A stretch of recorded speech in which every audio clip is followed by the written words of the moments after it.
আমি নেশা করা শুরু করি 2012 থেকে। প্রথম তো মদ খাওয়া থেকে শুরু হয়, তারপর আস্তে আস্তে হায়ার ড্রাগসের দিকে পা দিই, যেরকম গাঁজা, চরস, সিরাপ, ঘুমের ওষুধ, তারপর শেষ পর্যন্ত ওই পাতায় গিয়ে দাঁড়ায়। তো যখন থেকে পাতাটা খাওয়া চালু করি আমি বুঝতে পারিনি যে প্রথম প্রথম যখন ভেবেছিলাম যে কী আছে, একটুখানি দেশের জন্য হয়ে যাবে, ম্যানেজ করে খেয়ে নেবো, সেরকম কিছু হয়তো একদিনে অভাব ফিল করতে হবে না বা অভাব বুঝতে পারবো না। প্রথম যখন শুরু করি তখন খুব ভালো লাগছিলো, মানে মনে হচ্ছে সব ঠিক আছে, কোনো অভাব নেই সেরকম। তারপর আস্তে আস্তে হঠাৎ করে মানে দুটো লাইনের জন্য যেরকম অভাব বেড়ে যাবে আমি বুঝতেও পারিনি। একটা জায়গায় একটা পয়েন্ট অফ টাইম এসে যেখানে আমি যে জিনিসপত্রগুলো কোনোদিন এক্সপেক্টই করিনি, যে জিনিসপত্রগুলো আমার মানে চিন্তা ভাবনাতেই ছিল না যে জিনিসপত্রগুলো আমি আমার মতো একটা ছেলে করতে পারে। কারণ আমি মোটামুটি একটা মডারেট ফ্যামিলি থেকে বিলং করে, যেখানে সবাই লাইক বাবা হোক, মা হোক, সবাই ওয়েল সেটেল, ভালো ভালো নোবেল প্রফেশনে কাজ করে। আমি ভাবিনি যে কোন মানে আমার চয়েস অফ কেমিক্যাল বা আমার পাতাটার জন্য আমাকে আগের দিন এইসব ক্রাইসিস দেখতে হবে। যে জিনিসপত্রগুলো আমি ভাবিনি সেই সব জিনিসপত্রগুলো আমাকে পাতাটা খাওয়ার পর সেই সব জিনিসপত্রগুলো করতে হবে। এরকম আমার একটা ছোটো একটা ঘটনা বলি।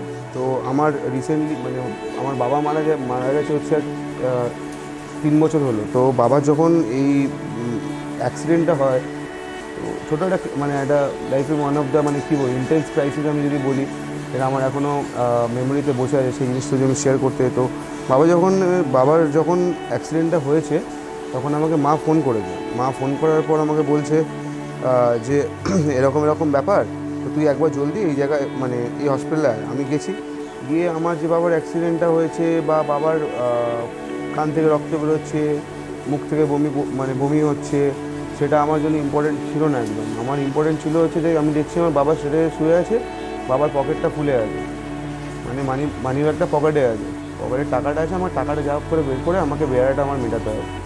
ঠিক আছে, এসব জিনিসপত্রগুলো এগুলো তো মানে এগুলো জাস্ট আমাকে মানে লাস্টের দিকে গিয়ে এরকম জিনিসপত্রই ফেস করছি। যেই বোনের সঙ্গে এত ছোটোবেলা থেকে এতদিন ধরে মানুষ হয়েছি, এই করেছি ওই করেছি, তাকে হায়ার ড্রাগস করিয়ে তার কানের দুল তুলে নেওয়া, তার সোনার চেন ঘুরিয়ে দেওয়া, এইসব জিনিসপত্র আমাকে আমার পাতাটা খেয়ে করতে হবে। এগুলো আমি এক্সপেক্টই করিনি। এসব জিনিসপত্রের জন্য কত সম্পর্কের অভাব হয়ে গেছে আমার আজকে দিনে। যাদের সঙ্গে এত ভালো ভালো সম্পর্ক ছিল তাদের সঙ্গে মানে আজকের দিনে তারা আমার মুখটাও দেখতে চায় না। ঠিক আছে, তো এই জিনিসপত্রগুলো আশা করছি একটা পয়েন্ট অফ টাইমের পর রিকভার হয়ে যাবে। এগুলো কিছু ইন্টেন্স ক্রাইসিস যেগুলো মানে আমার এখনও সারাক্ষণ মানে একটা নাইটমেয়ারের মতো আমাকে কী বলবো হন্ট করে। কতজনকে ব্ল্যাকমেল করেছি, কতজনকে মানে বিট্রে করে পয়সা নিয়েছি। এরকমও মনে হয়েছে যে একটা বন্ধু ছিল, ও আমার মানে কী বলবো, ও আমার মানে ও পাতা খেতে না, তো আমাকে বলেছিল যে এরকম ও কিছু একটু মানে ফান্ডস কালেক্ট করেছিল ওর মায়ের কোনো চিকিৎসা করার জন্য। তো ওকে আমি বলেছিলাম যে আমাকেও কোনো ভরসার জায়গা থেকে আমাকে রাখতে দিয়েছিল, সেটাও পর্যন্ত আমি ঘুরিয়ে দিই। তারপর আমি তার সঙ্গে কথাও বলিনি, আমি জানিও না তার মায়ের কী অবস্থা বা তার বাড়ির লোক বেঁচে আছে কি বেঁচে নেই। ঠিক আছে, তারপর আমার কাজের ক্ষেত্রে যখন আমি মানে যেখানে আমি কাজ করছিলাম সেখানে মানে যা পাচ্ছি আমি হাতের সামনে, সেটা যেটা মনে হচ্ছে যে না এটা বেঁচে আজকের দিনে অন্তত আমার উইথড্রয়ালটা কেটে যাবে বা আজকের দিনের কষ্টটা আমার মিটে যাবে, সেই জায়গা থেকে আমি এগুলো সবই বেঁচে দিচ্ছি। সঙ্গে সঙ্গে করতে একটা পয়েন্ট অফ টাইম আছে যেখানে আমার মনে হয় যে না মানে আমার মনে হতো আমার লাইফটা পুরোপুরিভাবে ঠিক আছে, না সবই ঠিক আছে, কী আছে করেছি, কী আছে করতেই পারি।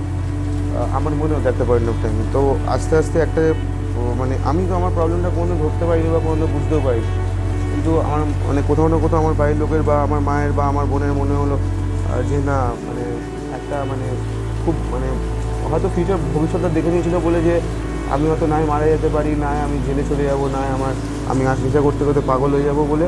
তো একটা পয়েন্ট অফ টাইমের পর বলে যে না আমার একটা ব্রেক দরকার বা আমার একটা রিহ্যাবিলিটেশন দরকার। কারণ আমার প্যাটার্নটা এরকমই হয়ে গেছে যে আমি সকাল থেকে ঘুম থেকে ওঠার পর মাল খাওয়ার পর আমি তারপর কোনখান থেকে নেক্সট মালটা জোগাড় করার জন্য কোনখান থেকে পয়সা পাবো, সেই জিনিসটাই ওইটাই আমার প্যাটার্ন ছিল সারাদিন। তো কোথা থেকে আমি পয়সাটা পাবো, কোথা থেকে আমি মালটা কিনবো, কার কাছ থেকে চুরি করলে আমি ধরা পড়বো না, বা কার কাছ থেকে চুরি করলে আজকে আমাকে বেশি কথোপকথন করতে হবে না, কাকে টুপি পরানো যায়, কার টাকা ঘোরানো যায়, কার জিনিসপত্র শুনে, এইসব জিনিসপত্র মাথায় চলতো। তো এই প্যাটার্ন থেকে বেরোনোর জন্য আমার একটা রিহ্যাবিলিটেশন দরকার ছিল। আমার বোন প্রথমত আমার মাকে এই জিনিসটা সাজেস্ট করে যে আন্টি ওর একটা ব্রেক দরকার বা ওর একটা রিহ্যাবিলিটেশন ইমিডিয়েট দরকার, কারণ নাহলে ও মরে যাবে। আর তাই জন্য আজকের দিনে আমি কোথাও না কোথাও তার উপর গ্রেটফুল আছে যে সে আমার মাকে এই জিনিসটা বলেছিল। তো আফটার মানে 1 বছর ধরে আমার মা অনেকদিন খোঁজ নেওয়ার পর আমাকে আলিয়ানা দেয়। প্রথম দিন থেকে শুরু করে আজকের দিন অবধি আমি যেই ভরসাটা বাইরের দুনিয়ায় কোনো জোগিয়ে উঠতে পারিনি বা জোর করে আমাকে জোগাতে হয়েছে, বা যেই ভরসাটা আমাকে হয়তো টাকা পয়সার বিনিময়ে কিনতে হয়, সেই ভরসাটা আমাকে আনকন্ডিশনালি এখানে দেওয়া হয়, আনকন্ডিশনালি ভালোবাসা আমাকে এখানে পাই।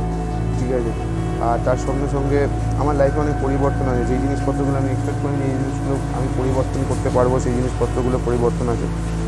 তার উপর থেকে এই যে এখানের ইনফ্রাস্ট্রাকচার বা এখানের কোয়ালিটি, মানে কোয়ালিটি অফ দ্য ম্যানেজমেন্ট আর কোয়ালিটি অফ দ্য মানে এখানে যারা সার্ভিস করে তারা মানে এক্সেলেন্ট। আমার বলতে গেলে এক্সেলেন্ট বলবো, কারণ আমি কোনোদিনও মনে হয়নি যে আমি ফ্যামিলি থেকে, আমার নিজের ফ্যামিলি থেকে দূরে আছি।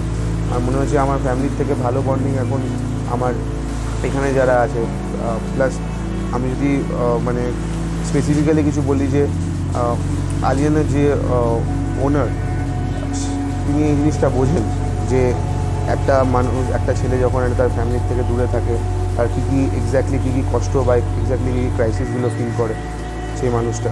তো সেই জিনিসটা বোঝেন বলেই এখানে অনেক মানে আনকন্ডিশনালি না চাওয়া সত্ত্বেও অনেক জিনিসপত্র মানে পাওয়া যায়। প্লাস এখানে কাউন্সেলিং, এখানের ক্লাসেস, এখানের ইনপুটস পেয়ে আজকের দিনে আমার মনে হয়েছে যে না, আমি চোখে আঙুলে দেখতে পাই যে আমার লাইফে আমার লাইফে সত্যিকারের প্রবলেম ছিল। প্রথমত মেনে নেওয়াটা খুব অসুবিধা। যতক্ষণ একটা মানুষ বলবে, দুটো মানুষ বলবে, যখন 100টা মানুষ, 50টা মানুষ যাদের আজকের লাইফে সেম সমস্যা ছিল তারা যখনও বলছে, আমি মানে একটা পয়েন্ট অফ টাইমের পর এইটুকু অনুশোচনা হয় যে না, আমার লাইফে সত্যিকার প্রবলেম থাকে।